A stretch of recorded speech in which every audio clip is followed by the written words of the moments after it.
So next week is election week in the US. It's the midterms. And what happens sometimes as you get closer to elections is this phenomenon where politicians come and they throw out what is called red meat to their bases. Things that get them particularly riled up and excited so that they can rush to the polls with enthusiasm to go support them.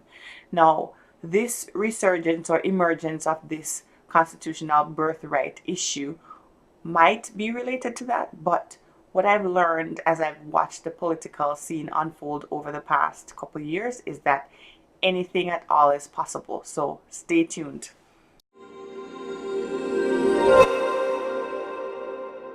Welcome, JA lovers across the world, especially to my JA lovers who are living in the United States of America.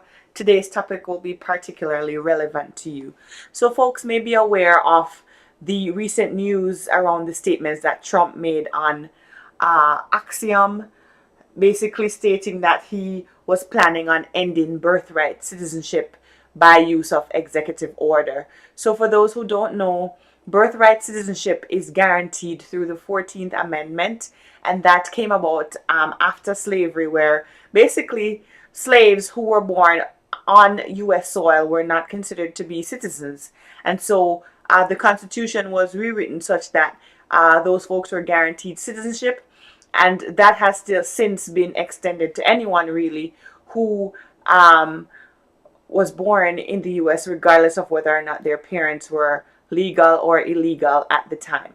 And so that's the way it has been interpreted over time. What Trump is saying that, basically he can come in with an executive order and change that, contrary to what folks had been thinking, that a constitutional amendment would be necessary.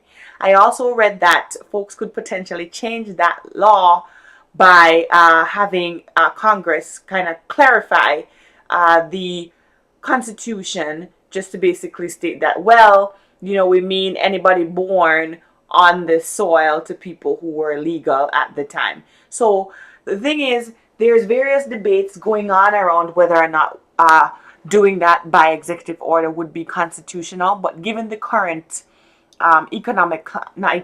given the current political climate in the United States, I have learned that anything at all is possible.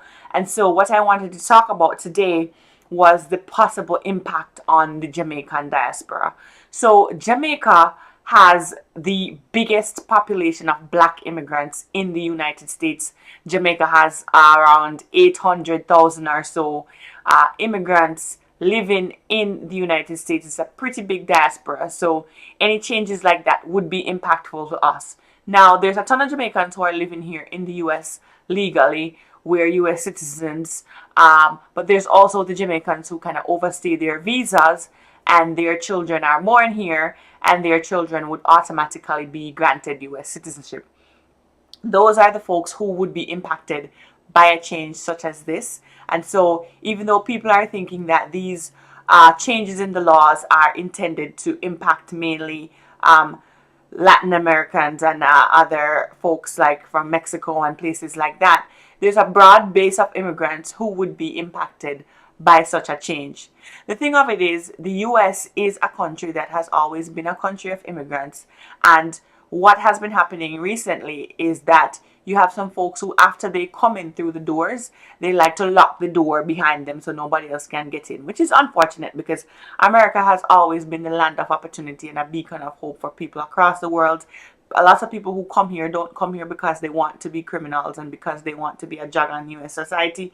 They come here for the opportunities, period, point blank. In my opinion, there's still nowhere like the US when it comes on to opportunities, especially those of the economic and educational variety. And so specifically for the Jamaican diaspora and how we would be impacted, we're a prominent immigrant group. We're the biggest black immigrant group.